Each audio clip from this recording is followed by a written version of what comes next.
data input items available on this left-hand side. So it goes from names and ages through behavior analysis.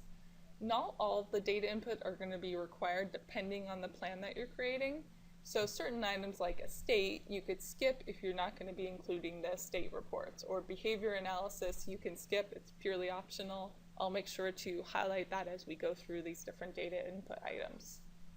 So starting with names and ages, this is just going to be straightforward, asking for the client's names. If you have the birth date, enter in the birth date, the program will calculate the age, or you can just plug in the age.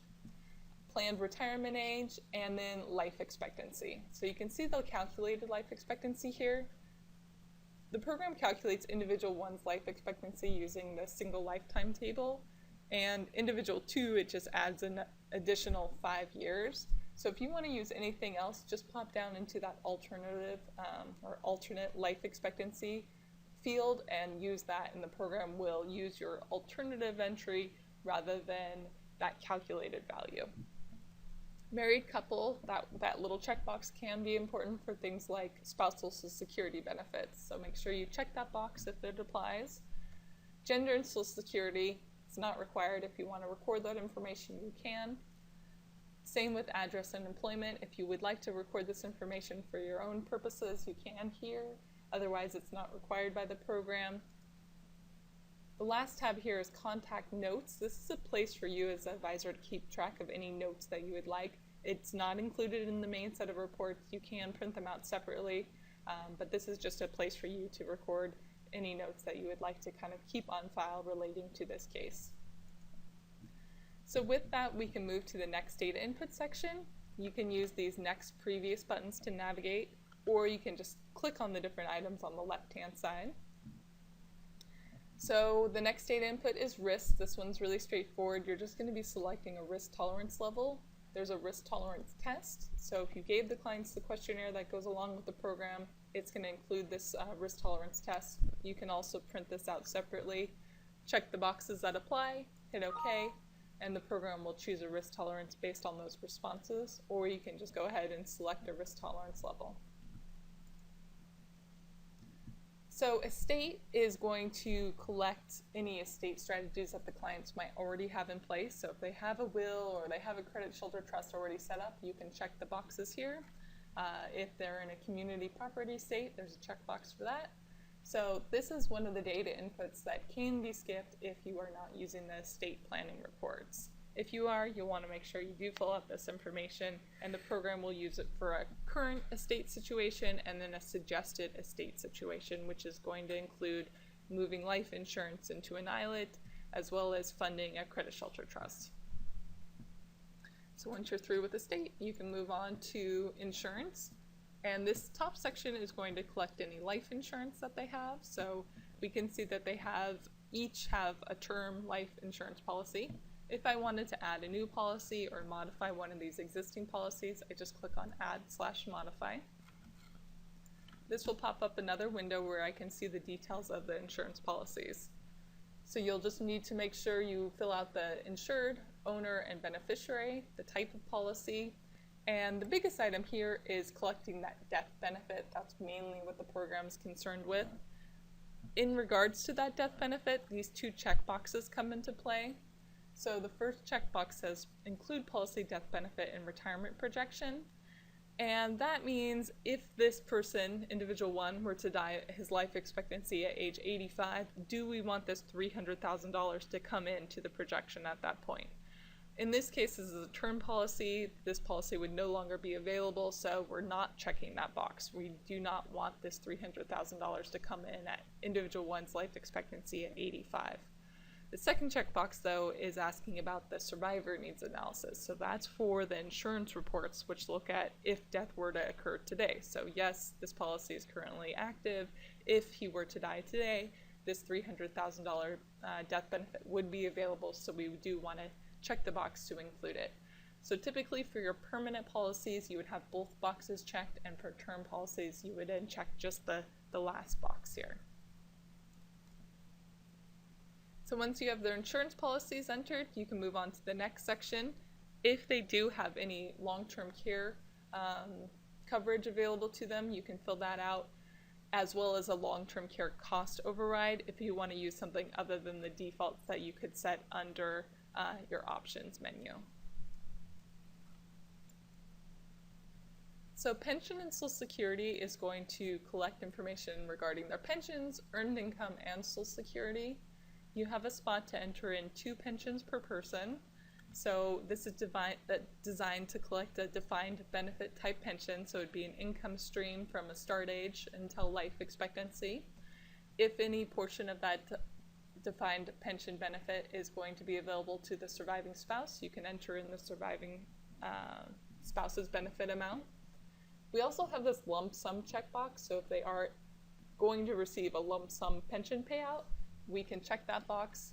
What this would do is essentially allow a one-time, that isn't my dollar amount, a one-time pension payment that the program would essentially have come in for the year that you specify and automatically roll into their qualified plan. So it would get rolled over into an IRA. So let's say this client was going to get a lump sum of $50,000 at 65, and it would increase between now and 65 at 2% a year. If we ran the reports, we would see that lump sum payment come in for that single age of 65 and then automatically get rolled into their retirement accounts. I'm going to back that out real quick. Earned income, pretty straightforward, just entering in their current earned income amount and any associated increased rate that you want to assume. Social Security, so you just need to enter in the Social Security start age. If you do have their Social Security statement and you know that estimated benefit amount, go ahead and plug it in. If not, you can leave it 0 and the program will estimate a benefit based on their current earned income. If you want to keep Social Security out of the projection, you can follow this note here, which is essentially just telling you to set the start age and leave that estimated amount as 0. And by doing this, we would ensure that the Social Security would be out of the projection for this individual. If we also wanted to say that they weren't eligible for a survivor benefit, we can check this box. So this would ensure in any situation, individual 1 would not be getting Social Security in this projection. So I'm going to set it back, and what the program will do here is estimate the benefit based on their earned income since I haven't specified a Social Security dollar amount. This checkbox here, do not capitalize pre-retirement pension and Social Security benefits, doesn't come up too often, but if you have a situation where a client is still working, yet they're receiving either a pension and or Social Security benefits, the program by default is going to treat those as kind of special income items that would come in and be reinvested, so it would be assumed to be saved. But if your client is receiving those income items but actually using them for their spending, so they're actually using that income source to cover their expenses, you would want to go ahead and check this box to do not capitalize pre-retirement pension and Social Security benefits. Once again, that only comes to play if the client is receiving pension and Social Security prior to retirement age. So with that, we can move on to the next input, which is income/expenses, which is mainly going to be just collecting their living expenses. So we can enter in their living expenses for now, as well as retirement. So if we want to change their expense level at retirement, we can. And then in addition to that, we have the current and retirement expenses for a survivor situation. You can just plug in amounts like we've done here, or you can use this budget calculation worksheet. This worksheet will be available in the questionnaire that goes along with the program as well, so you can enter in the line-by-line expenditures to come up with that total expense amount. What else we have on this screen is the special income and expense planners, and these are designed to capture special income or expense items that don't necessarily fit in the other categories that we've seen. So a special income could be something like a sale of a piece of land that the client's holding on to that they're going to be selling in 10 years. We can go ahead and enter that as a special income, sale of land. Enter in the after-tax amount. Since the program will not tax the special income, you need to make sure you enter a representative after-tax value. So let's say they're going to sell it for $35,000. We're assuming it's going to go up at 1% a year, and it's going to come in 2020. This is just going to be a single year income item, so we can enter in number of years as 1. It could also be an income stream, so if they're going to get it for a period of 10 years, for example, we could enter a number of years as 10. I'm going to go ahead and hit cancel so that this is not saved. Otherwise, you normally would, of course, click OK to make sure you save the value. So special expense planner is the same thing except for expense items. So here we have a few expense items, European vacation, renovation of a kitchen. So you can enter the values here. These special expenses, the program is going to ensure that the clients actually are going to pull from their assets to cover these expenses. So that's one of the biggest things that you need to keep in mind with special income and expenses. They're kind of deemed to be outside of their ordinary income and expense situation. So anything in a special expense planner, the program's going to assume, okay, this is something that they actually need to pull from their assets to cover. So for redoing their kitchen, it's not something that they're going to cover out of their regular cash flow situation. They need to pull $12,000 out of their assets to make this kitchen renovation happen. Also with special expenses, you have the ability to set up priority, which is going to be used for a goal funding report. Once you get through with that, you can move on to the next data input, which is education funding.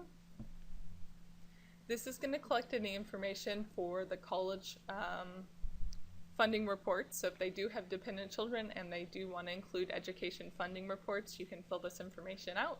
If not, you could skip the education funding section. This one's pretty straightforward. You can enter in the dependents, their age, the age that they're going to start college, how much you assume the college costs will be, the number of years, and if they have any current savings for college, you can enter that as a college fund, and you can mark if they have any planned annual additions that they're making. One thing that's really helpful is this college cost estimator, which you can get to by just clicking this little dollar sign. This is going to give you essentially a whole database of different costs of different colleges and universities throughout the states here. So we're in Oregon, so if we limit the states to Oregon, we can see the schools available, and we're in Corvallis. So if we wanted to look at having in-state tuition for a student going to Oregon State University and add in something like housing costs, you can see how it will come up with that estimated cost for us. So that's a handy little tool to help you there. One big item with this is this checkbox up above, include net cost of education expenses in retirement calculations. If you do not check this box, you'll get your education funding report and it will tell the clients what they need to do to make sure they save enough to cover these college costs. But the college costs are not going to be factored into the parent's retirement plan. If you do check this box, that's going to assume any uncovered college costs is going to be an expense that the parents are going to pay for, and that cost is going to be included in the retirement projection. So that can make a big impact on people's retirement plans. Once you're through with this section, you can move forward to assets, and this is where you're going to be spending a little time entering in all the investment type assets that the clients have. So we can see a summary of what has already been entered. We can go ahead and modify existing entries or add new entries by clicking on this Add Modify Assets. Like we saw in the insurance section, it's going to pop open another window where we can enter in the details of the assets that they have available for retirement. So things like cash we've got entered. You can click through the different items on the left-hand side, just like navigating the left-hand side of the program. We can add new assets. We can move through the different assets with previous next buttons here as well. So if I click on add, it will allow me to add a new asset. You can kind of keep it simple like we've done here, enter in total accounts like 401k, IRAs. That's typically the way most planners do it. You can also get more detailed if you want to enter in individual holdings. You can get into that level of detail if you choose. But if we look at something like a 401k we've got here, we can see the current value is $20,000. Annual additions, owner/employer, so individual one is putting $1,000 into his 401k. If the company was making a match, we could enter in that company amount here. Start year number of years. You can leave those 0 if the addition period is the default, which is current age until retirement age. If you need to do something more specific, that's when you can use that starting year and number of years. The biggest thing here, besides of course entering in the value and the additions, is the account taxation. The program groups the assets based on their account taxation type. So all 401k type assets, the program will know that's a retirement account. It's going to get subject to RMDs, and those withdrawals will be fully taxable as ordinary income. Versus something like a Roth, the program is going to know that that would be a tax-free investment with tax-free growth, wouldn't give them any tax benefit of making that contribution like we would see for the 401k. Or if it's something like a regular taxable savings type account, stocks, mutual funds would go under that category, and the program would group those and track those accordingly. So make sure you choose that proper account taxation type. Asset type is going to be essentially just a little bit more description for that asset. It doesn't have a big impact on the reports like the account taxation type does. And asset class is where you can choose that asset class. If you customized your asset class, you would see your custom classes reflected here, and that's going to be used for an asset allocation report where it shows you current allocation for the client as well as a suggested allocation. You can enter in a suggested allocation here, and that would override what you had set up under your options, customize long-term care, customize asset classes. So once you have all the assets entered, again, you can just verify the values and the additions, everything looks correct here before you move on to the next input, which is additional assets and debts. And additional assets and debts is going to be anything that's, as far as assets go, anything it is an asset, but it's not an asset essentially available for retirement. So things like residence, personal property, automobiles, they're going to go here. That's going to allow those assets to be part of the client's net worth, but those assets are not going to be available for spending in retirement. If you have a situation where a client has a residence that they're planning on selling at some point in the future, that's something that we could still put here and then capture proceeds from a sale using that special income planner. But you just want to make sure you don't put personal property type items under assets, because that's going to kind of assume that the program can pull from those assets when they need to for shortages. So this is also going to be where you're entering in any debts or liabilities, so residential mortgage, credit cards, auto loans. This payment information, if you fill this out, this is used for a set of reports called debt freedom, which essentially is going to look at the most efficient way of paying off their loans. So it's going to produce a debt freedom plan. So if you are interested in that debt freedom section, fill out the payment information. If not, you can skip that.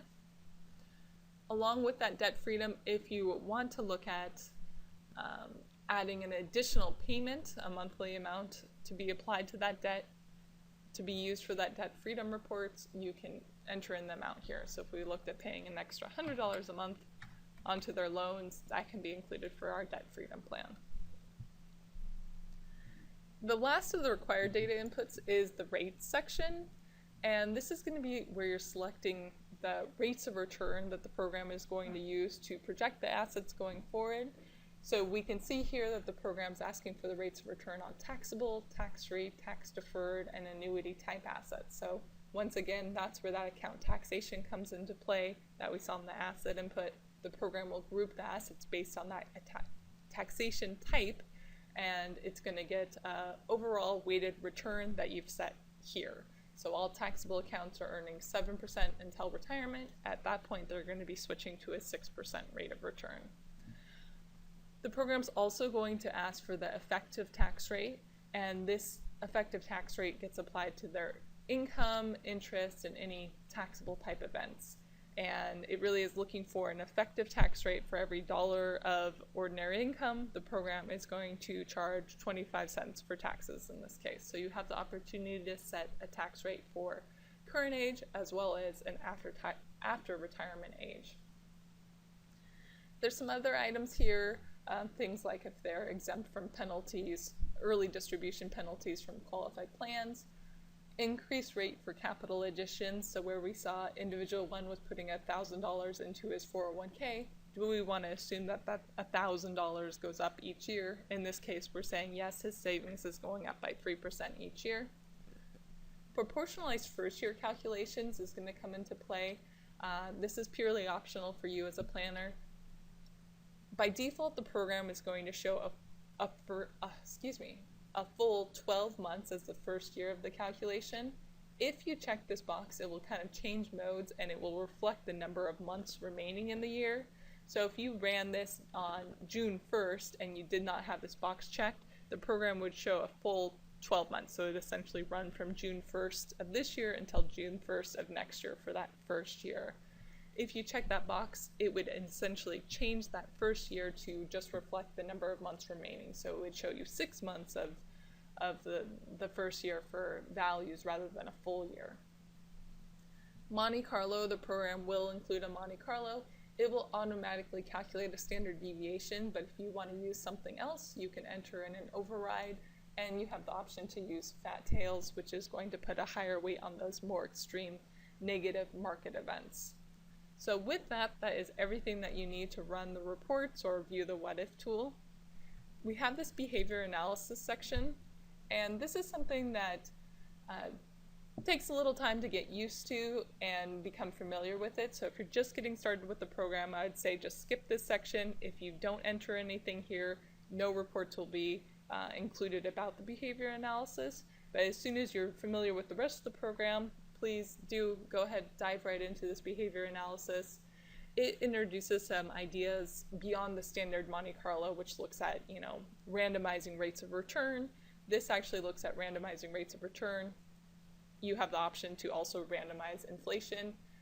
And instead of spending full budget every year, it allows you to vary the spending. So you can have a budget floor and a budget ceiling. So when things are bad and your returns are low, the program can spend less than the full budget. It could spend down to that budget floor. Or if things are good and returns are great, it would allow the clients to spend more up to a budget ceiling. So it introduces some more variability. It also looks at evaluating different retirement ages based on an initial withdrawal rate. So we don't have time to cover all of this in today's class, but we do have more information available. So we have a video available on our website, as well as a PowerPoint presentation. So as you're getting started with that, just reach out to us and we can get you pointed in the right direction to get more information on this behavior analysis piece.